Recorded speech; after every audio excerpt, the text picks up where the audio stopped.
Breaking news చూస్తున్నాం. Russia Ukraine యుద్ధంలోకి కీలక పరిణామం చోటు చేసుకుంది.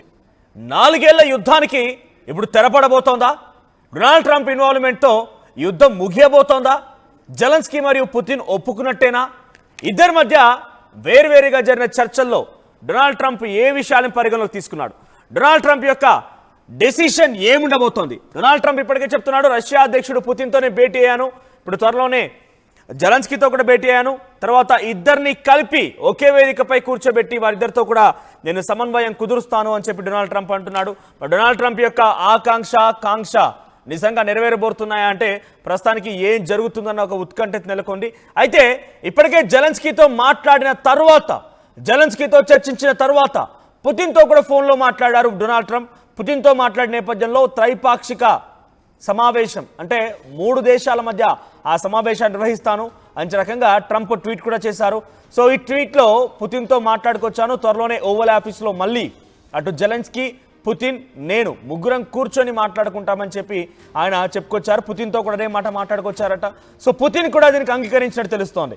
జెలెన్స్కీతో నేను భేటీకి సిద్ధంగా ఉన్నాను, వాళ్ళు నేను పెట్టిన కండిషన్స్కి ఒప్పుకుంటే, ఆ కండిషన్స్కి ఓకే అంటే, ఆ కండిషన్స్కి కరెక్టేనని చెప్పి అంగీకారం తెలిపితే నేను యుద్ధాన్ని వెంటనే ఆపేస్తాను, నేను ఎటువంటి దాడులు చేయను, అప్పటి వరకు యుక్రెయిన్ ఎటువంటి దాడులు చేసినా నేను మాత్రం ప్రతీకార దాడి చేపడతాను, నా దేశం పైన గాయం చేసి నా దేశానిపైన బుల్లెట్ల వర్షం ప్రయోగించి నా దేశ ప్రజల్ని ఇబ్బందులకు గురి చేస్తే చూస్తూ ఊరుకోను, ఎట్టి పరిస్థితుల్లో ఊరుకోను, నేను డెఫినెట్గా అంతకంతకు సమాధానం చెప్తాను.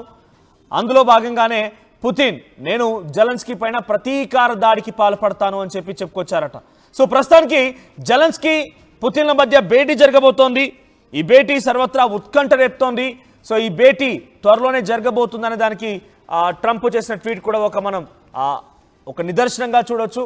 సో ఇప్పటికే జెలెన్స్కీతో పాటుగా బ్రిటన్ ప్రధాని Keir Starmer, Mark Rutte NATO secretary and మరోవైపుగా మ్యాక్రో రూబియో ఫ్రాన్స్ ప్రెసిడెంట్, వీళ్ళంతా కూడా భేటీ అయ్యారు. సుమారుగా 6-7 దేశాలకు సంబంధించిన అధినేతలు జెలెన్స్కీతో కలిసి ట్రంప్తో భేటీ అయ్యారు. వీళ్ళంతా కోరుకుంటుంది ఒకటే, రాజ్యాంగబద్ధంగా ఆ 4 ప్రాంతాలు జిపిటోరియా, కురుస్క్, డెంటెస్క్, లుంటెస్క్ ఈ ప్రాంతాలని మొత్తాన్ని కూడా మీరు రష్యాలో విలీనం చేయమని చెప్పి మీరు కోరడం కూడా సబబు కాదు.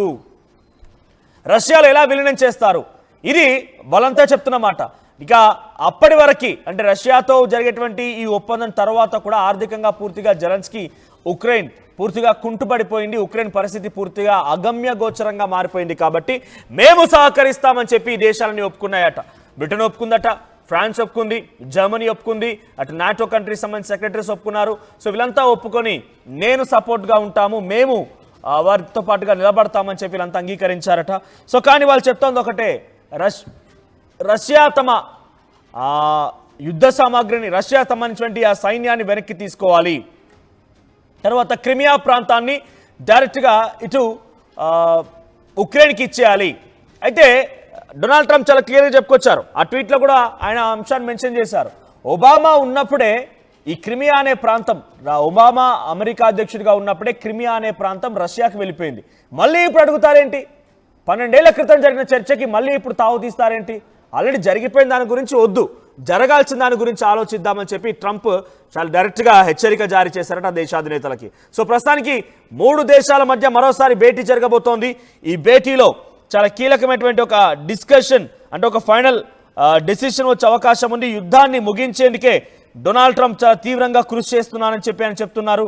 సో మరి ఏ రకంగా ఉంటుంది, ఎవరే డెసిషన్ చెప్తారు, మరి పుతిన్ పెట్టినటువంటి ఆ ఆంక్షలని, ఆ కండిషన్స్కి లోబడి జెలెన్స్కీ ఒప్పుకుంటారా లేదా? ప్రస్తుతానికైతే జెలెన్స్కీ కొంత ఆ కండిషన్స్కి ఒప్పుకోను అని చెప్పే రకంగానే మాట్లాడినట్టుగా తెలుస్తోంది. సో మరి ఆయన ఒప్పుకోకపోతే పుతిన్ దాన్ని అంగీకరిస్తారా లేదా ఇంకా దాన్ని ఒక యుద్ధంగా మారుస్తారా చూడాల్సిన అవసరం అయితే ఉంది. సో ప్రస్తుతానికి ఆ ట్వీట్ మనం చూడొచ్చు. ట్వీట్ ఆర్టీవీ స్క్రీన్పై కనబడుతున్నటువంటి ట్వీట్లో ట్రంప్ ట్వీట్ చేసిన అంశం ఇది.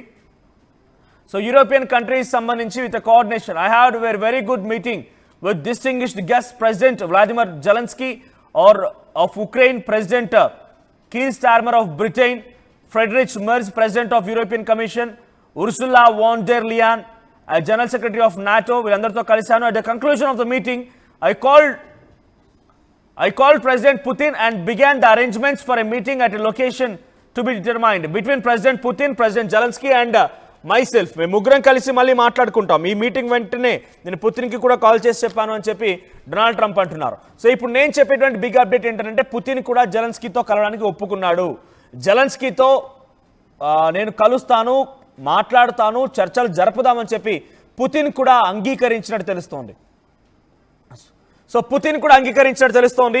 సో పుతిన్ అంగీకరించాడు అని అంటే ఒక రకంగా ఈ యుద్ధానికి తెరపడబోతోంది అనేది మాత్రం చాలా క్లియర్గా అర్థమవుతోంది.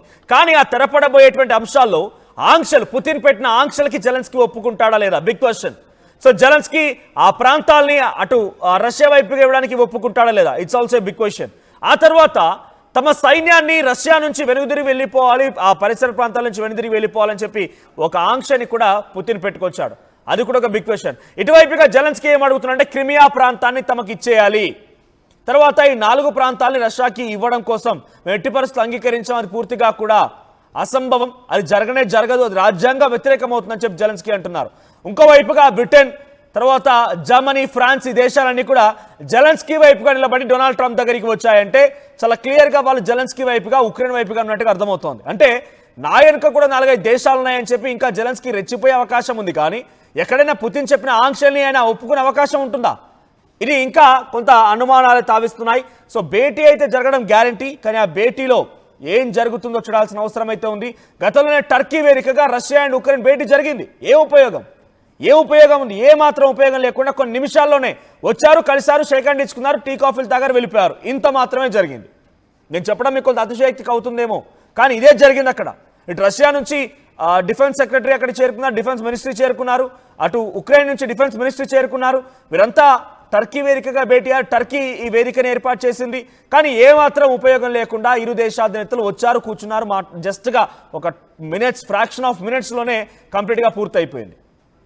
ఆ భేటీ పూర్తయిపోయింది. ఏం ఉపయోగం లేకుండా పోయింది, దానికి అర్థం పరమార్థం లేకుండా పోయింది. దాని గురించి ఎవరు చర్చించుకోవడం లేదు కూడా. ఇప్పుడు డొనాల్డ్ ట్రంప్ ఇన్వాల్వ్ అయ్యారు. మరి టర్కీతో కాంది డొనాల్డ్ ట్రంప్తో అవుతుందా?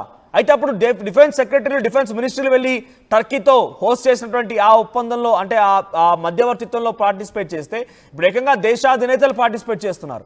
మరి ఏం జరుగుద్ది? డిఫెన్స్ మినిస్ట్రీలో ఒప్పుకున్నటువంటి అంశాన్ని దేశాధినేతలు ఒప్పుకుంటారా?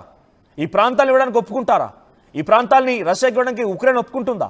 అయితే ఈ పిచ్చి ట్రంప్ ఏం చేశాడంటే ముందుగా జెలెన్స్కీని ఒప్పించాల్సింది.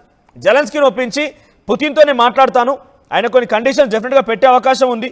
అవేంటో ఒక సామాన్యమైనటువంటి ప్రజలు గెస్ట్ చేయగలుగుతున్నారు, మరి ట్రంప్ గెస్ట్ చేయలేకపోయారా కండిషన్స్ ఏంటోనని చెప్పి. సో ముందుగానే జెలెన్స్కీతో అగ్రిమెంట్కి వచ్చి, అండర్స్టాండింగ్కి వచ్చి, ఒప్పుకుంటావా లేదా అని మాట్లాడించి, ఆ తర్వాత పుతిన్తో చర్చించి పుతిన్ మాట్లాడిన మాటలు జెలెన్స్కీతో ఒప్పించాల్సింది. కానీ ఏం చేశారంటే ఇక్కడ ఆయన పుతిన్తో మాట్లాడి ఆ కండిషన్స్ ఏంటో తెలుసుకున్న తర్వాత జెలెన్స్కీతో మాట్లాడుకొచ్చాడు. సో జెలెన్స్కీ ఇప్పుడు ఏమంటున్నాడు, నేను ఒప్పుకోను, నాకు నువ్వెవరు చెప్పడానికి, నా చుట్టూ చూడండి, నా వెనకాల బ్రిటన్ ఉంది, నా వెనకాల ఫ్రాన్స్ ఉంది, నా వెనకాల జర్మనీ ఉంది, నా వెనకాల ఇంకా ఇతరత్ర దేశాలు ఉన్నాయి, జర్మనీ ఉంది, నాటో దేశాలు ఉన్నాయి నా వెనకాల, సో యూరోపియన్ కంట్రీస్ ఉన్నాయి, నేను ఎందుకు ఒప్పుకుంటా, ఆ కండిషన్స్ నేను ఎందుకు తలొగ్గాలి. సో ససేమిరా అంటున్నారు జెలెన్స్కీ. మరి భేటీ అయితే గ్యారంటీ, ఓవల్ ఆఫీస్ కేంద్రంగా మళ్ళీ భేటీ జరిగే అవకాశం ఉంది. మరి ఆ భేటీలో ఎటువంటి చర్చలు తావిస్తా, ఏ విధంగా ఉండబోతోంది, చాలా ఉత్కంఠ రేపుతోంది. అయితే ప్రస్తుతానికి డొనాల్డ్ ట్రంప్ మాత్రం ఇటు పుతిన్ వైపుగానే నిలబడుతున్నట్టుగా అర్థమవుతోంది. అయితే ఈ పిచ్చి ట్రంప్ ఇంకొక మాట ఏం చేశారంటే, అటు జెలెన్స్కీ ఏడబోతే మాకేంటి, రష్యా అధ్యక్షుడు పుతిన్ ఏమైపోతే మాకేంటి, భారతదేశం పైన అనవసరంగా భారతీయ ప్రజల్ని బ్యాడ్ అని చెప్పడం, భారతీయ ప్రజల పైన టారిఫ్ విధించడం, టారిఫ్ల మూత మోగించడం, పిచ్చి పిచ్చి ప్రవర్తనలు మాట్లాడడం, భారతదేశాన్ని ఉద్దేశించి రకరకాల వ్యాఖ్యానాలు చేయడం, ఇది ఒక సిగ్గుచేటే, తలదించుకునే అంశమే అమెరికా. ఇదంతా ఎలా ఉండాలంటే డైరెక్ట్గా మీరు కొట్టుకొని ఎవరో హీరోనో లేకుంటే కమెడియన్నో బలి చేసినట్టుగా వాళ్ళు కొట్టుకొని చచ్చిపోతూ అనవసరంగా భారత్పై పడ్డారేంటి నాకు అర్థం కాదు. ఇక భారత్ ప్రజలు కూడా ఏమాత్రం జంకాల్సిన అవసరం లేదన్నట్టుగానే వాళ్ళ భారతీయుల తెగింపు, ధైర్యాన్ని చూసి ఆశ్చర్యపోయాడు. మళ్ళీ డొనాల్డ్ ట్రంప్కి అప్పుడు ఇండియా పాకిస్తాన్ యుద్ధం సమయంలోనే వైట్ హౌస్లో కూర్చుంటేనే చెమటలు కాకినట్టున్నాడు యుద్ధం చేసినటువంటి యుద్ధాన్ని చూసి. ఇప్పుడు ఏకంగా ఇన్ని మాట్లాడుతున్నా, ఇన్ని కుట్రలు బండుతున్నా, ఇన్ని కుయుక్తులు చేస్తున్నా కూడా భారత ప్రజలు ఏమాత్రం వనకడం లేదు, జనకడం లేదు చూసి ట్రంప్కి కూడా కొంత ఒక రకంగా చుక్కలు కనిపించి ఉంటాయి. ఇక పైపెచ్చు భారత్పై టారిఫ్లు విధించి అమెరికాలో ఒక సంక్షోభం